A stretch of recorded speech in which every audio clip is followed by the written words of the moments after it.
D, wait for it, delightful. Check out the name tag. You're in my world now, Grandma. What's up, nerds, and welcome to my week in review, where I come to you every Sunday with 3 entertainment stories that I personally find interesting, and then we discuss them down below. Now, also down below, you can find the articles that I read to bring you this video, and you can read them for yourself, or you can just watch this video where I'm going to read it to you, basically. But before I get started, though, I just want to say that if you like what I do here and you enjoy independent content here on YouTube, please consider subscribing to my channel. YouTube is always changing up their algorithm, and small channels like mine, we always get shoved to the back of the line. So please ask that you like, share, and subscribe, and I thank you in advance. All right, so now that we got that out of the way, why don't we go ahead and get started? So for my first story this week, okay, so I had done a story about them hiring the director for this live action Lilo and Stitch movie for Disney. Well, they've hired Zach Galifianakis now to join the live action movie, and we're going to talk about that now. This comes from Deadline, a favorite. All right, so let's check this out. So there's Zach Galifianakis, not looking his best in my opinion, but you know, whatever. And says, Zach Galifianakis, the Hangover franchise, has signed on to star in the live-action Lilo and Stitch film from Marcel and the Shell with Shoes On, filmmaker Dean Fleischer camp. Deadline can't confirm. Details as his role in the Disney pick are under wraps, but the original 2022 animated film examined the relationship between a lonely girl named Lilo and the alien Stitch, engineered to be a force of destruction.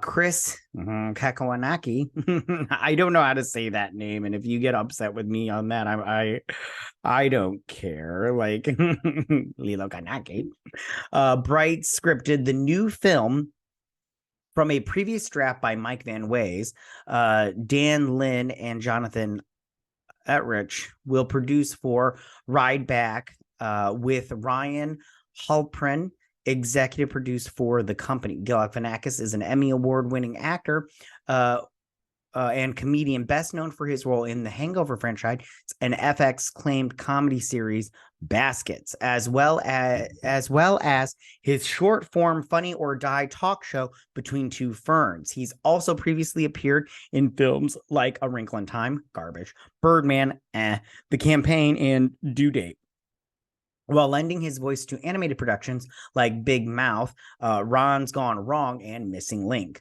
I enjoyed Missing Link and Ron's Gone Wrong. Those were both pretty good movies. Now, in terms of this movie, I'm not going to read. Let's see. Among the projects coming up for Galifianakis is the drama The Beanie Bumble from filmmakers Kristen Gore, Who Cares? And then he is represented by somebody. So I'm not quite sure who he is going to be playing, but there is some rumors and some thoughts, you know, that he could be playing Pleakley, is that his name, the guy that goes to find Stitch on Earth, and then he could also be playing the evil doctor guy that created him. I don't remember his name off the top of my head, but there's plenty of what's they're called, characters. Sorry, I'm having a brain meltdown right now. There's plenty of characters that he could be voicing. I don't think he's going to do Stitch, but you never know. And whatever he does get, good for him. I personally like Zach Galifianakis. I think he's, you know, a good actor, or at least decent at minimum. But I do think that he's good, and I always enjoy him in comedy. I don't think this is going to be a good movie. Personally, I don't like Lilo and Stitch, the animated one. I mean, it's not bad. It's just like, okay, you know? And then I'm not a fan of these live action adaptations. You know, I haven't liked any of them so far. I mean, I'm trying to think. There was one that I thought was okay, but I just can't remember what it is. But this one, I just don't have faith that this one's going to be any better than the rest of them. So, you know, in my book, it's not, I'm not rooting for it to fail, but I have to be honest with myself that I probably won't like it because I haven't liked any of them. So, but we'll see. I'm not, hopefully I'm not throwing shade at this, but if so, so be it. So that is my first story of the week. So for my second story of the week, all right, you guys. So it looks like Javicia Leslie has snagged another job, which good for her. It's another TV gig, which is, how it goes, because there's no way she could do movies. But so she snagged this TV gig. And we're going to read about it right now. So this comes from Deadline, my favorite, as you well know. All right, so it says, Javicia Leslie joins Kaitlin, Olson, and Daniel Sunjata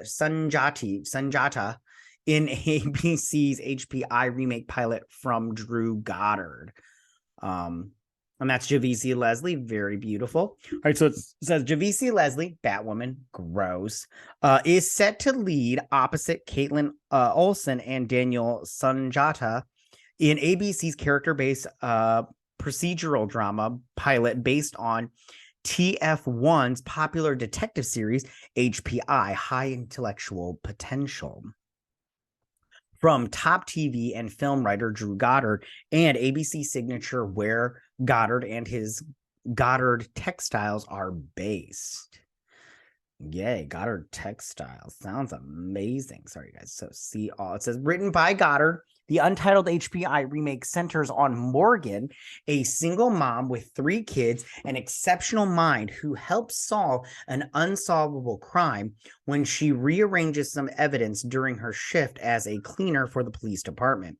When they discover she has a knack for putting things in order because of her high intellectual potential, she is brought on as a consultant to work with a by-the-book seasoned detective, Kardak, which is Sunjata, and together they form an unusual, unstoppable team. Leslie will play Daphne in the it'd be great if her name was Ryan in this one too. In the original French series, Hot Potential Intellectual, created by Alice, all these fun people in the leads. Goddard and Sarah Asper, executive produce the ABC adaptation for Goddard Textiles. Rob Thomas, who serves as showrunner, and Leslie is best known for her titular role as she's got some titulars, if you get what I'm saying, some big hooties. Let's see, role as Batwoman in the final 2 seasons of the CW/DC series, becoming the first bisexual Black actress to portray the character. Oh, who gives a rip? She returns to the Arrowverse to reprise her role in the final season of The Flash in a multi-episode arc. Her other lead television roles include Ali Finer in CBS's God Friended Me, as well as roles in MacGyver and BET's The Family Business. She also played the lead in 2019 film Always a Bridesmaids. She is currently in pre-production on her latest short film, Who Cares? All right, so what do I think about this? I go, who cares? Do we really need another detective show, you guys? I mean, I personally do not care if we get this. I mean, I don't wish bad things about people, even though I think Javicia Leslie, remember when she was like, all like, I want to be Storm, and she did that cosplay kind of like Keke Palmer did with Rogue, but she did with Storm, and like I was like they're gonna hire you to be the Storm for the MCU. So that is my second story of the week. So for my third and final story of the week. All right, you guys. So we've got another cast member for Thunderbolts, and that is Steven Yeun. As you can see, hold on, let me pull this down below. This comes from Deadline, by the way.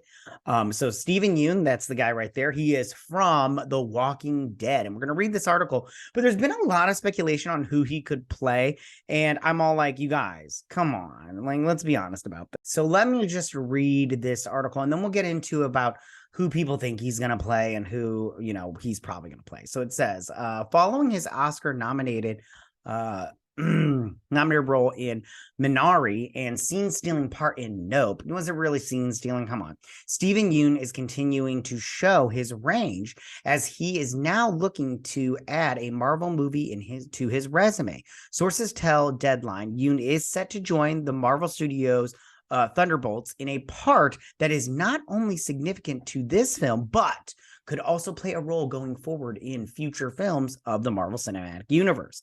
He joins an ensemble that was announced during Disney's D23 event last year that includes Florence Pugh as Yelena Belova, Sebastian Stan as Winter Soldier, David Harbour as Red Guardian, Julia Louis-Dreyfus as Valentina Agriza de la Fonte, Wyatt Russell as U.S. Agent, Hannah John Kamen as Ghost, and Olga as Taskmaster. Ao Edebari also joined the ensemble in an undisclosed role. Who that is, I don't know. The film will bow on July 26, 2024. Marvel had no comment. Jack Schaefer is set to as director of the new Marvel tentpole. Jack Schaefer. Black Widow scribe Eric Pearson is penning the script. With Marvel Studios president Kevin Feige producing. Not much is known about the plot of the film, but in the comics, it revolves around a group of villains who are sent on missions commissioned by the government. Since leaving his hit TV show, The Walking Dead, Yeun has not boxed himself in to any specific role and done a strong job of building out his diversified slate of various kinds of projects. His starring role in A24's Minari earned him not only his best reviews of his career, but his first Oscar nominated for Best Actor in a Leading Role. He would follow that up with the Jordan Peele tentpole Nope, which went on to become one of the big hits of the summer. Did it, though? I mean, that movie sucked, but whatever. And his future slate may be even bigger over the next year, starting with the high anticipated Netflix and A24 series Beef, where he co-stars with Ali Wong. The dark comedy limited series bows in April. Why do I have somebody using the word bow and everything?